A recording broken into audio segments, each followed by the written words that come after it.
Selamat pagi Bapak Ibu dan siswa-siswi sekalian. Kita bersyukur kalau kita masih bisa beribadah pada Tuhan walaupun secara online. Ini semua adalah kesempatan yang Tuhan berikan pada kita. Ibadah pada hari ini kita buka di dalam nama Allah Bapa, Allah Putra, dan Allah Roh Kudus. Mari Bapak Ibu dan siswa sekalian, kita mempersiapkan hati kita untuk datang pada Tuhan. Kita mengambil sikap saat teduh. Saat teduh dimulai.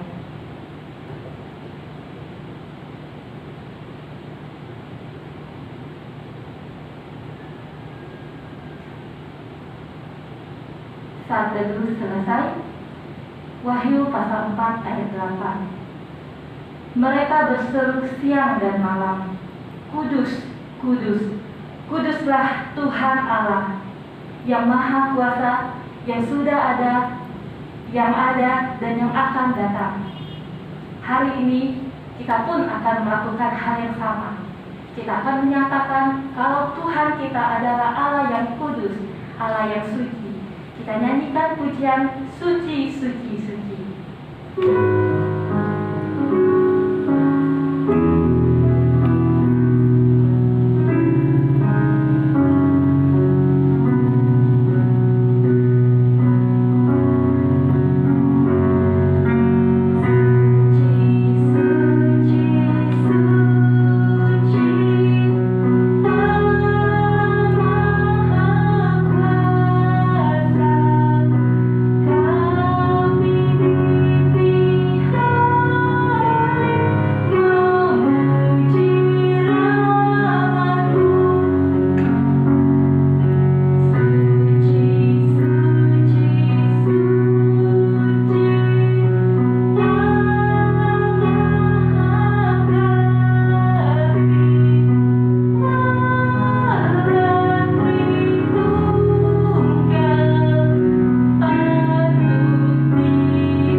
Syukur kepadamu, karena Engkau masih memberikan kesempatan bagi kami untuk beribadah bersama-sama, walaupun secara online.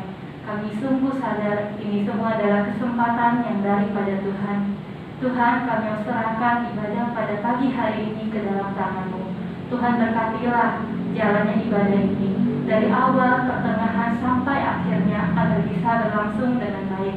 Dan biarlah ibadah ini boleh menjadi persembahan yang berkenan di hati Tuhan. Terima kasih Bapa, dalam nama Tuhan Yesus kami berdoa. Amin. Pemazmur di dalam Mazmur nomor 118 ayat 14 berkata seperti ini. Tuhan itu kekuatanku dan mazmurku, Ia telah menjadi keselamatanku. Bapak, Ibu, dan siswa sekalian, hari ini kita pun akan menyanyikan pujian yang sama dengan Pak Pastor, bahwa Tuhan adalah kekuatan kita dan Tuhan adalah mazmur kita. Kita nyanyikan pujian Tuhanlah kekuatan dan mazmurku.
Bapak, Ibu, dan siswa sekalian, sebentar lagi kita akan bersama-sama mendengarkan kebenaran firman Tuhan.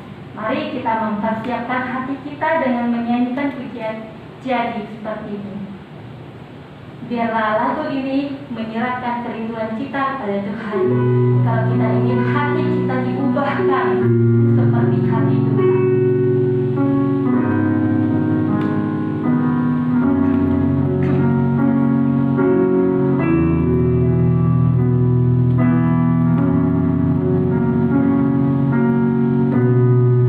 Akan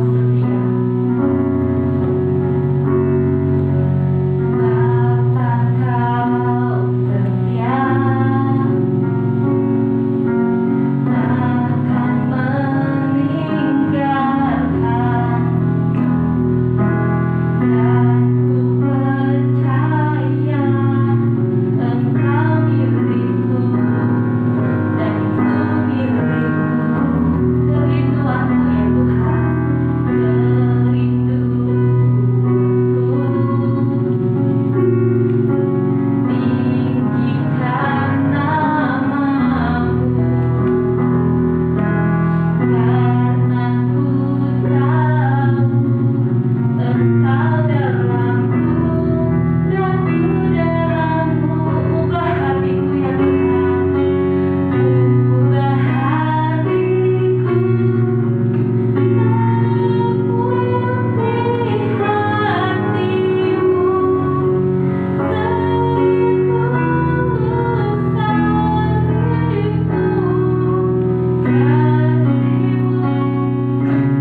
Selamat pagi Bapak Ibu dan siswa sekalian. Kita bersyukur hari ini kita bisa kembali beribadah secara online. Sebentar lagi kita akan bersama-sama merenungkan firman Tuhan, tapi sebelumnya mari kita berdoa. Kita mohon pimpinan dan pertolongan dari Tuhan. Bapa kami yang ada di surga, kami sungguh bersyukur untuk kesempatan yang Tuhan berikan bagi kami untuk beribadah lagi pada hari ini. Sebentar lagi kami akan bersama-sama merenungkan firman Tuhan. Kami mohon Tuhan siapkan hati kami. Allah Roh Kudus, tolonglah setiap kami yang mendengarkan, tolonglah juga hamba-Mu yang akan menyampaikan. Biarkanlah kebenaran firman-Mu boleh dinyatakan pada setiap kami hari ini, untuk menguatkan kami, untuk menghibur kami, bahkan mengingatkan kami. Terima kasih Bapa di surga, dalam nama Tuhan Yesus kami berdoa. Amin. Bapak Ibu dan siswa sekalian, hari ini kita akan membaca dua bagian firman Tuhan yang akan kita renungkan bersama. Dari Galatia pasalnya yang kelima, ayat 22 sampai 23, Galatia pasalnya yang kelima, ayat 22 sampai 23, dan juga Lukas pasalnya yang kedua, ayat 10. Lukas pasal 2 ayat 10. Saya akan bacakan dua bagian firman Tuhan ini buat kita semua. Galatia 5 ayat 22 sampai 23. Tetapi buah roh ialah kasih, sukacita, damai sejahtera, kesabaran, kemurahan, kebaikan, kesetiaan, kelemah lembutan, penguasaan diri. Tidak ada hukum yang menentang hal-hal itu. Satu bagian lagi dari Lukas pasalnya yang kedua ayatnya yang ke-10. Lalu kata malaikat itu kepada mereka, "Jangan takut, sebab sesungguhnya Aku memberitakan kepadamu kesukaan besar untuk seluruh bangsa." Demikian jauh pembacaan firman Tuhan. Bapak, Ibu, dan siswa sekalian, ketika mempersiapkan renungan hari ini, saya teringat sebuah lagu dari film kartun Jepang. Nah, ini filmnya ya Bapak Ibu, judulnya Chibi Maruko-chan. Mungkin ada juga di antara Bapak Ibu dan siswa sekalian yang tahu film ini. Lagunya sudah diterjemahkan ke dalam bahasa Indonesia. Dan hari ini saya akan menyanyikan sepotong liriknya, hanya kalimat pertamanya saja. Hal yang menyenangkan hati banyak sekali, bahkan kalau kita bermimpi. Segitu aja ya Bapak, Ibu, dan siswa sekalian. Kalimat yang baru saja saya nyanyikan sangat menarik untuk dicermati, karena di dalamnya menyatakan kalau di dunia ini ada banyak sekali hal yang menyenangkan atau yang membuat kita bahagia, bahkan ketika kita bermimpi. Saya sangat setuju dengan hal ini. Ketika kita memimpikan sesuatu yang menyenangkan, apalagi yang tidak bisa kita dapatkan di dunia nyata, kita bisa bangun dengan perasaan yang senang dan sambil greget, karena kita ingin melanjutkan mimpi tersebut. Tapi sayangnya, mimpi indah itu jarang sekali bisa dilanjutkan. Nah, sekarang kita ke dunia nyata. Di dunia nyata juga ada banyak sekali hal yang menyenangkan.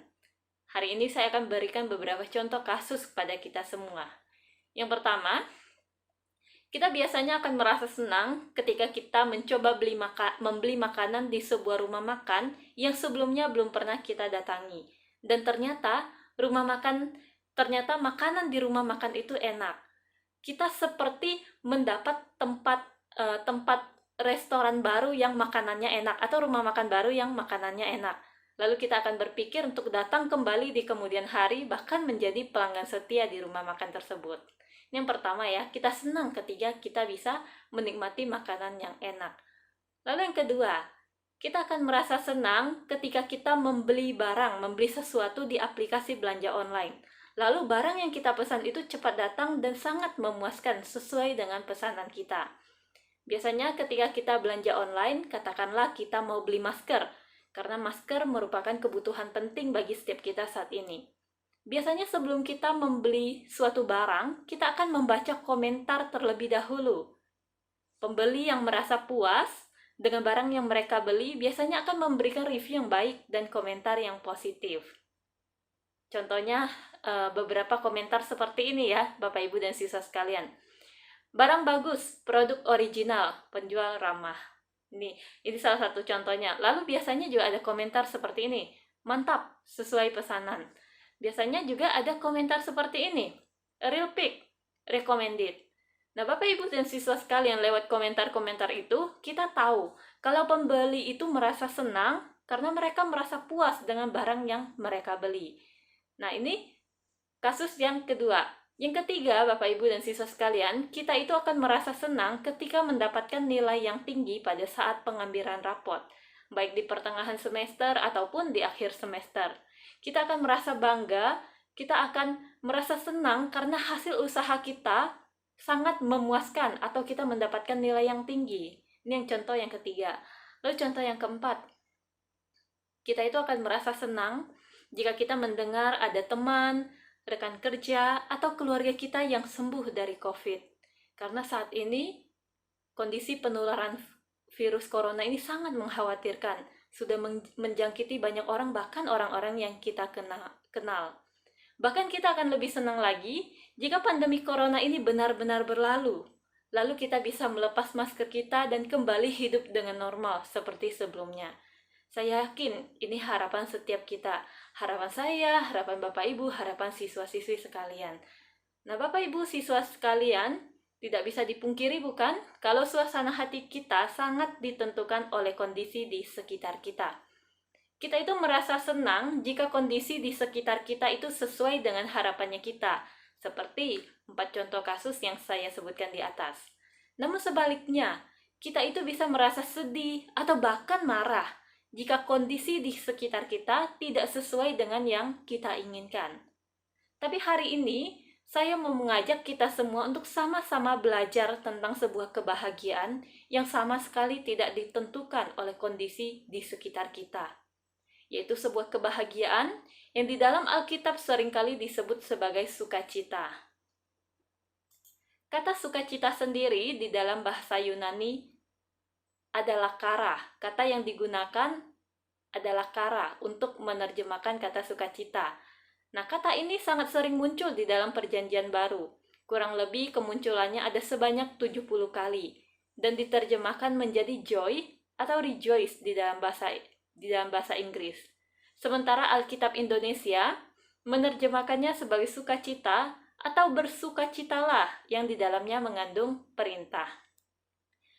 Kata sukacita sendiri memiliki 3 aspek yang berkaitan satu dengan lainnya. Aspek yang pertama tadi sudah saya sebutkan sebelumnya, yaitu sukacita adalah kebahagiaan yang tidak ditentukan oleh kondisi di sekitar kita. Jadi, ketika kondisi di sekitar kita tidak sesuai dengan keinginan kita, kebahagiaan itu masih tersimpan di dalam hati kita. Nah, kebahagiaan seperti ini bisa kita lihat di dalam diri Paulus. Ketika Paulus berada di dalam penjara, Paulus itu masih sempat-sempatnya menuliskan surat untuk jemaat-jemaat yang pernah dia layani. Dan salah satu jemaat yang menerima suratnya adalah jemaat di Kolose. Coba kita perhatikan firman Tuhan di dalam Kolose 1 ayat 24 sampai 25. Kolose pasal yang pertama ayat 24 sampai 25. Di sana firman Tuhan berkata seperti ini.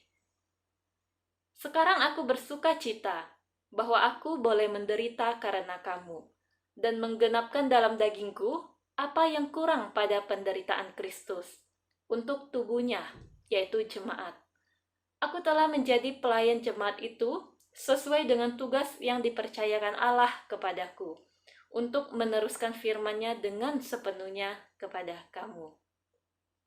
Bapak, Ibu, dan siswa sekalian, di dalam ayat itu Paulus mengatakan, sekarang aku bersuka cita. Mungkin setiap kita sulit membayangkan kondisi Paulus ketika itu. Bagaimana mungkin dia bisa merasa bahagia atau bersuka cita ketika berada di dalam penjara dengan segala kemungkinan buruk yang sewaktu-waktu bisa terjadi padanya. Kalau kita berpikir normalnya, Paulus itu stres ketika berada di dalam penjara. Namun, lewat ayat yang tadi kita baca, dia justru menyatakan bahwa dia bersuka cita karena dia bisa membagikan firman Allah kepada jemaat di Kolose.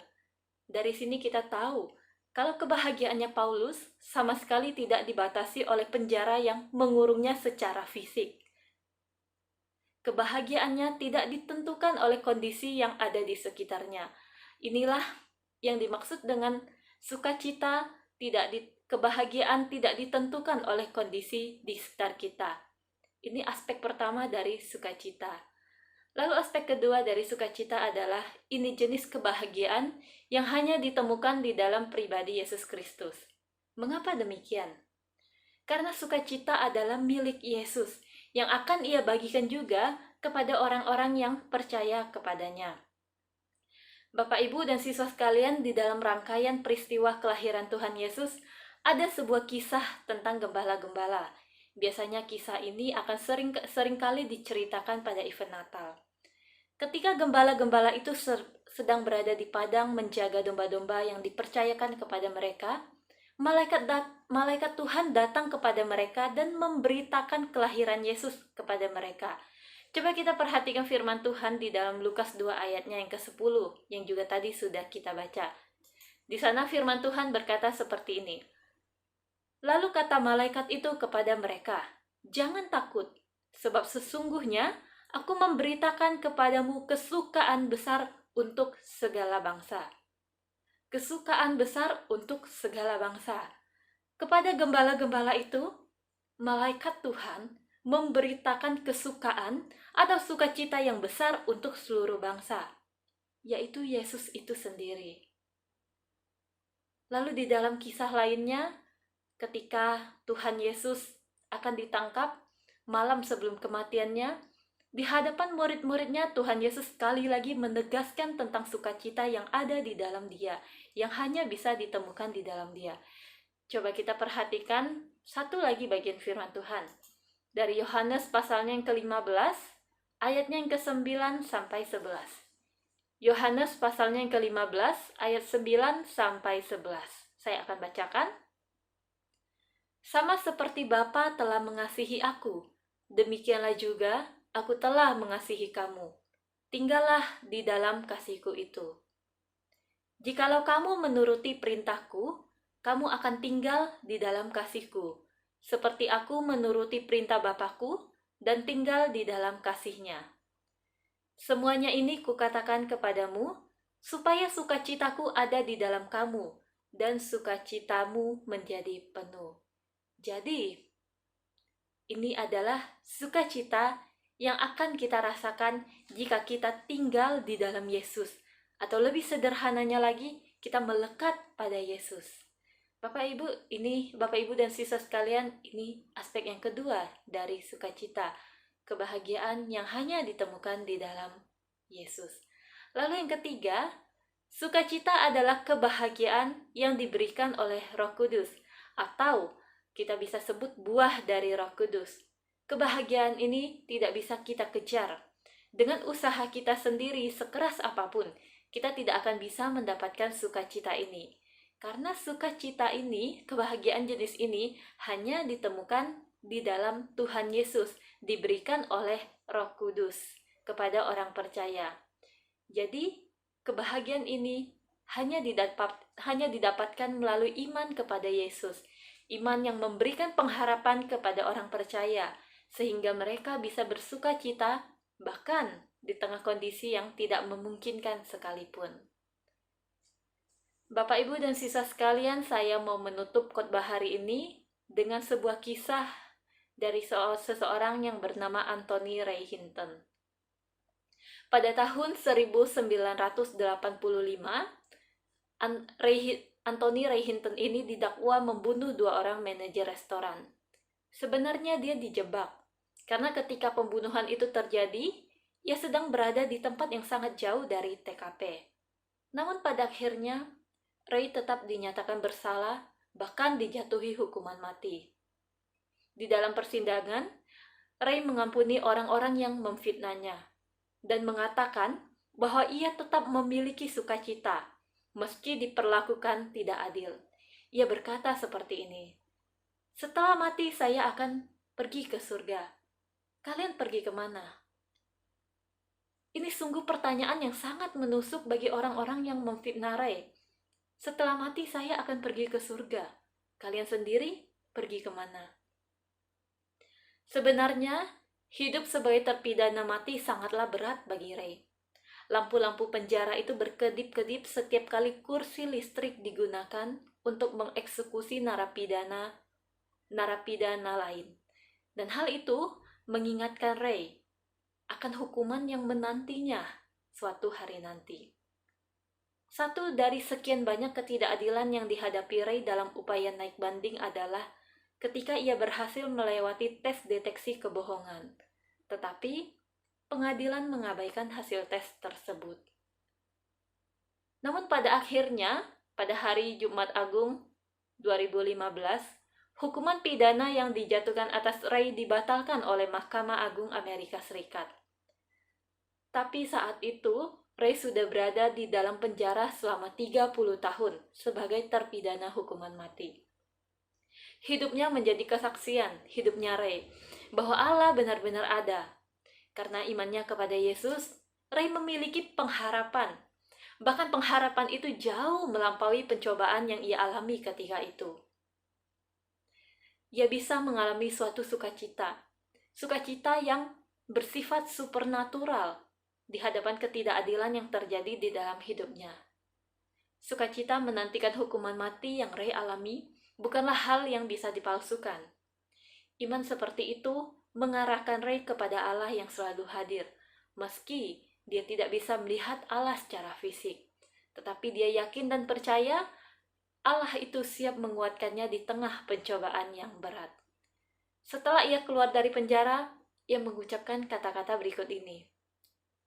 Sukacita yang kumiliki tidak dapat direnggut dariku di dalam penjara.